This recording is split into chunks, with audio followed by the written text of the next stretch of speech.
Good morning, students. Welcome to the maths class. Myself, Mrs. Joycey, will be taking over with the maths chapter 3. So today we are going to study indices and cube root. Indices we have already studied in standard 7. So let us do the revision of indices. Okay. First let us understand some laws of indices which you have already done in the 7th class. Please take your textbook, page 14. The laws are already written in your textbook, which I have written them again on the board here. First law, a raised to m into a raised to n equals to a raised to m plus n. Let me explain once again. Given a number a raised to m, a is called as a base and m is called as index. M is called as index or also called as power, and a is called as the base.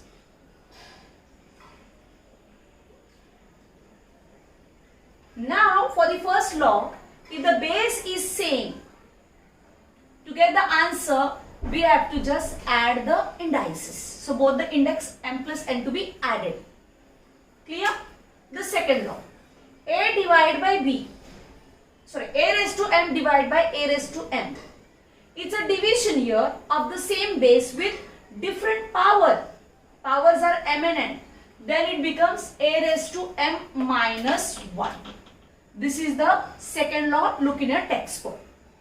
Then we have next a into b raised to m. So two different numbers, two different bases have common index. They can be separated and written as a raised to m into b raised to m. The next, any base whose power is 0, the value of that number is 1. Okay, so power is 0 means the value of that number is 1. So base can be any number, but the value becomes 1. A raised to minus m, now the base is negative. The negative base can be converted, negative index can be written into positive index. So a raised to minus m, base is a but the power is negative. To write this power in a positive form, we take a raised to minus m. Now the base we write in form of a reciprocal. So we know reciprocal means we write the numbers, numerator the denominator, denominator the numerator. So this a has got no denominator, means the denominator is 1. Now when we have to write this a in its reciprocal form, it becomes 1 upon a. 1 comes in the numerator position and a goes in the denominator position. So upside down it becomes. Now when we take the reciprocal, now this negative power becomes positive. So here we have 1 upon a raised to m. Clear? This is all you've studied in 7th class. Let us go to the next. A raised to m, the whole raised to n, its power is whole raised to m. Means the inside number is taken that many times of the n of that power, outside power. So in such case, we take a raised to m, the whole raised to n equals to a raised to mn, means m multiply n. M multiply n. Then let us come to next, a upon b raised to m. So a and b are divided but the power is same, so they can be separately written as a raised to m upon b raised to m. Then a upon b raised to minus m is written as b upon a raised to m. Now here we did not take 1 upon as we did over here, because the number which was provided a was the only number and its denominator we had taken 1, so it became 1 upon. But now you are given a upon b raised to minus m. Now this a upon b is a fraction. So first write the reciprocal of this a upon b as the reciprocal becomes b upon a as done over here, and now the power becomes positive. Clear, students? Now these formulas, all these laws of indices you should study by heart. So I am asking you to write these formulas on the new page of your notebook, where you after completed 2nd chapter, you will be starting the 3rd lesson, the 3rd chapter. Now write down the name of this chapter and then write all these laws in your notebook on the first page or on the new page. After writing them in the notebook, write at least 2 to 3 times in your practice notebook or a rough notebook and study them by heart. We proceed further on page 14.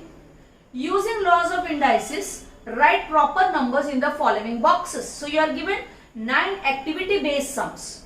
So let us see how to solve them.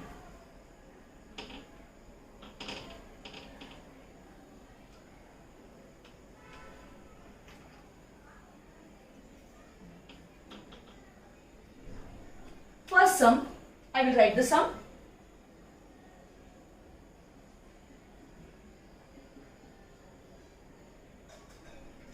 Yeah. 3 raised to 5 into 3 raised to 2 equals to 3 raised to dash. Now this is our first law. Okay. When the bases are same, add the indices. So it should be 5 plus 2 equals to 7. You can fill in the boxes. Okay. Yeah. Sum number 2.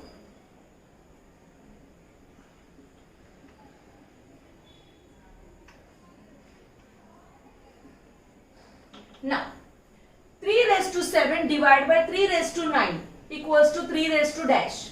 This is our second law. Here we subtract the indices. That is, power is to be subtracted. 7 minus 9. You will not write 9 first.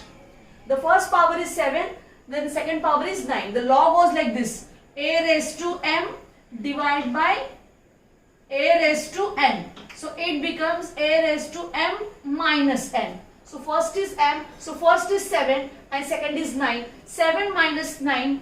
Since the 9 is a bigger number, it has got negative sign. The value is minus 2. So we write here minus 2. Clear? Let's take the third sum.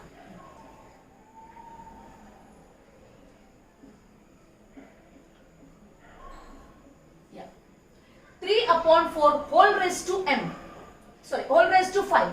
And remember the law. A raised to m, the whole raised to n. That is the 6th law. Look in your textbook for the 6th law. So for that, the value of a raised to m whole raised to n is a raised to mn. Mn means m multiply n. So here again we have same thing. 3 raised to 4.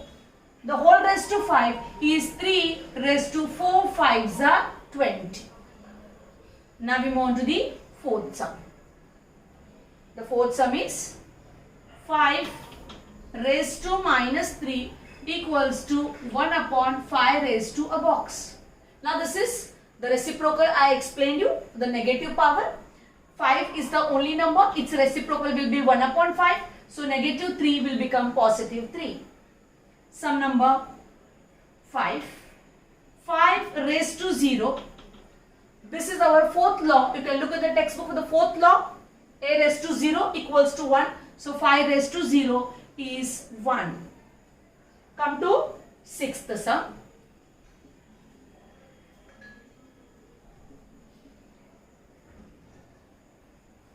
5 raised to 1. Any number raised to 1 is the same number. So it is 5.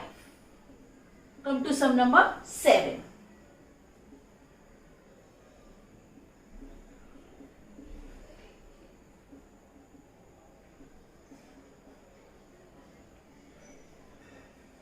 Yeah. 5 into 7 the whole square equals to 5 raised to dash plus 7 raised to dash. It is our third law. Look in the textbook. A into B whole raised to m. It is separated to a raised to m into b raised to m. So here two different bases having common index. So they have to be separated. So we have 5 square or 5 raised to 2 and 7 raised to 2. Sum number 8.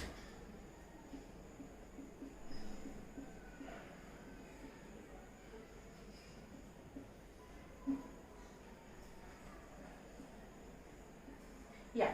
5 upon 7 whole raised to 3. This is our seventh law. Refer the seventh law. A upon b whole raised to m equals to separated a raised to m and b raised to m.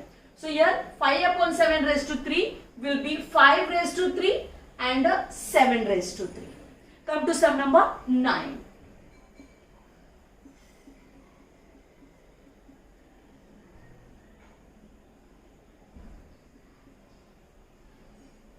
Yeah. This is the indices one, that is the 8th law, a upon b raised to minus m. So it becomes b upon a raised to m. Similarly, 5 upon 7 raised to minus 3. So this minus 3 becomes positive, means you have to take a reciprocal of this fraction, make them upside down. So here this is minus 3 becomes plus 3. So here 5 upon 7 becomes 7 upon 5. Clear, students?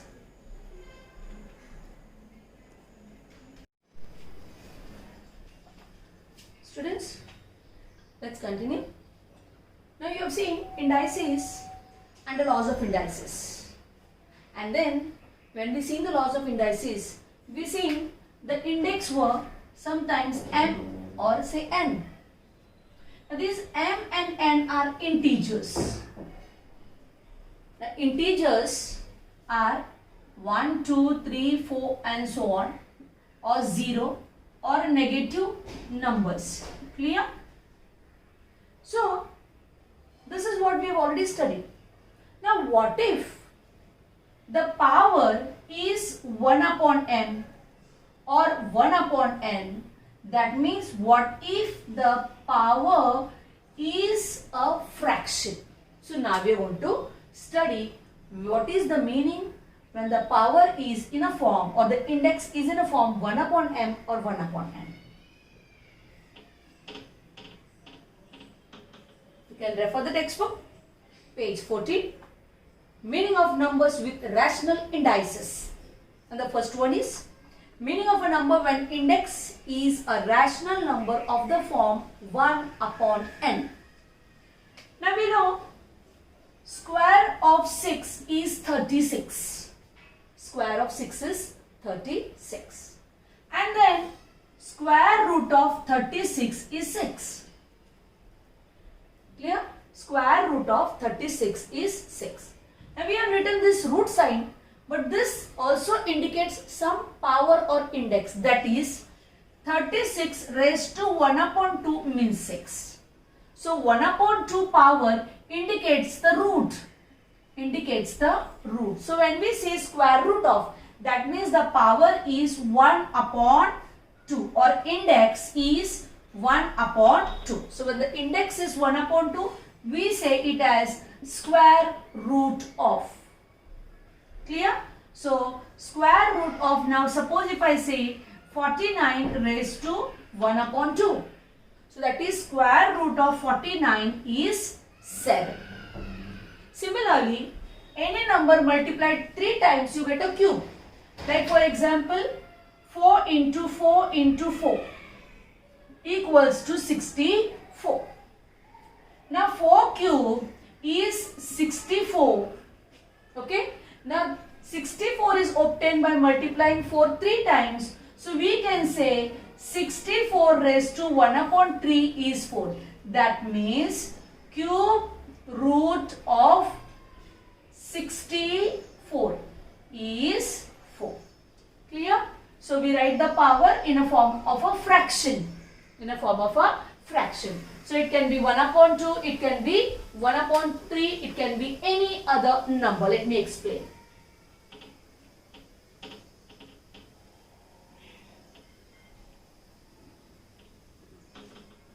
So when the power is 1 upon 2 or index is 1 upon 2, then we say it as a square root of. So it is a square root of. Okay, square root of. It can be also written like this, square root of. Clear? So now let me take one example. 36 raised to 1 upon 2. I can write it as square root of 36. Now I have written no number here, but there exists a number and that is 2. But for square root, we do not write 2. It's okay, it's understood. Clear? Like for normally the positive numbers, we don't write positive sign. But for negative numbers, we write negative sign. Similarly, when it's a square root, if we don't write 2, it's okay. Now let's go to the next. If index is 1 upon 3, it's 1 upon 3. That means any number multiplied 3 times. Clear? That's a cube root of. So So it's cube root of any number. And just now I have given you a number here. 64 raised to 1 upon 3. That means cube root of 64. Now it's a square root and this is cube root. I have to compulsorily write the number 3. Clear? So cube root of 64 is nothing but 64 raised to 1 upon 3. Suppose if I take any number x raised to 1 upon 4, then I have to write it as 4 under the root sign x, and you read it as 4th root of x. Cube root of 2. Square 64. Square root of 36. So let's see how we read it as square root of 36. This you read it as cube root of 64. But when the number is 4, we read it as 4th root of x. Suppose if it is 1 upon 5, say any number, say 125 raised to 1 upon 5. So you write this as 5th root of 125, and you read it as 5th root of 125. Clear, students? So when the power is a fraction and it is in a form 1 upon n, it is in a form 1 upon n. So numerator is 1 but denominator is any other number other than 1. Okay, then we get this form. Is the meaning clear? Okay, so let's go to next page. For a practice set 3.1. So take your textbooks and take practice set 3.1.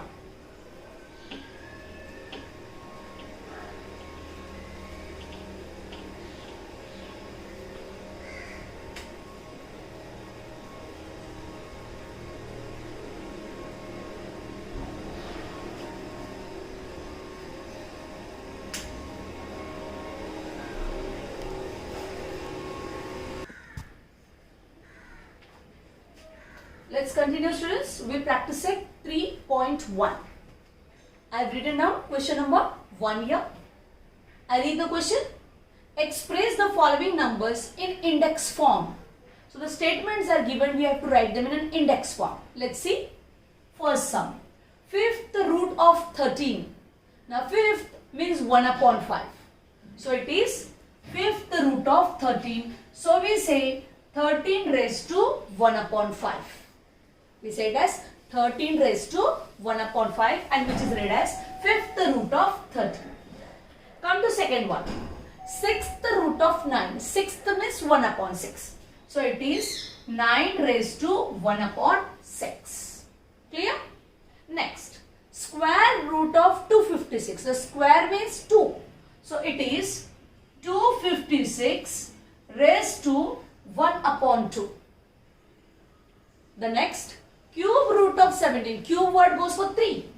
And it is 17 raised to 1 upon 3. The next. 8th root of 100. 8th means 1 upon 8.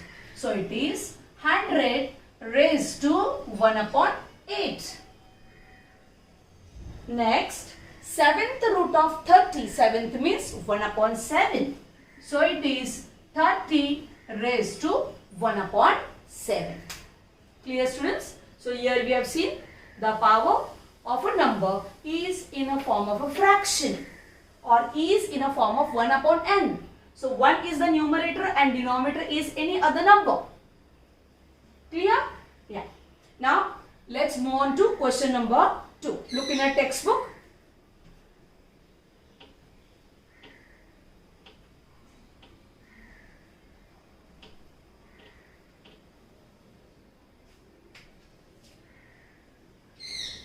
I read the question.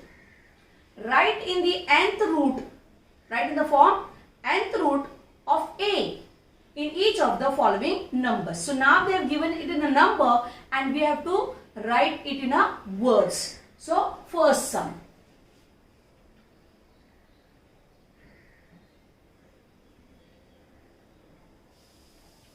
=81 raised to 1 upon 4.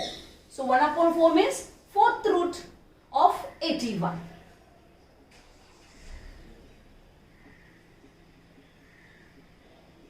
This sum is just the opposite of question number 1. Sum number 2. 49 raised to 1 upon 2.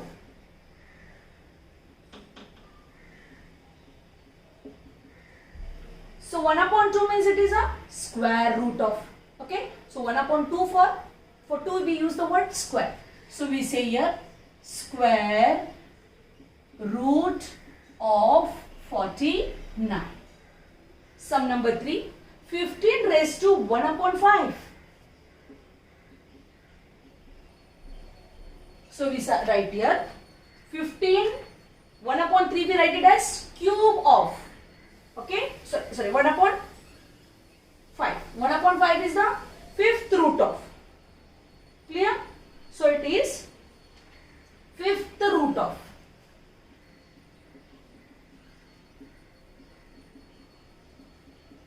Fifth root of 50. Come to next sum. The fourth one. 512 raised to 1 upon 9.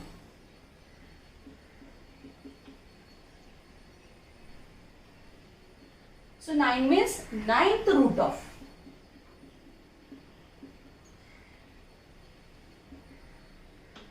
Ninth root of 512. Sum number 5. 100 raised to 1 upon 90. So 19 means 19th root of.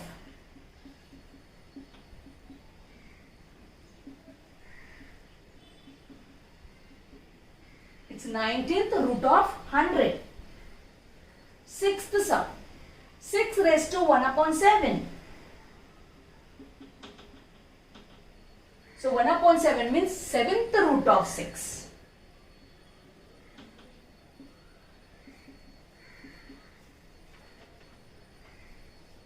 Okay students, so that's all for practice set 3.1.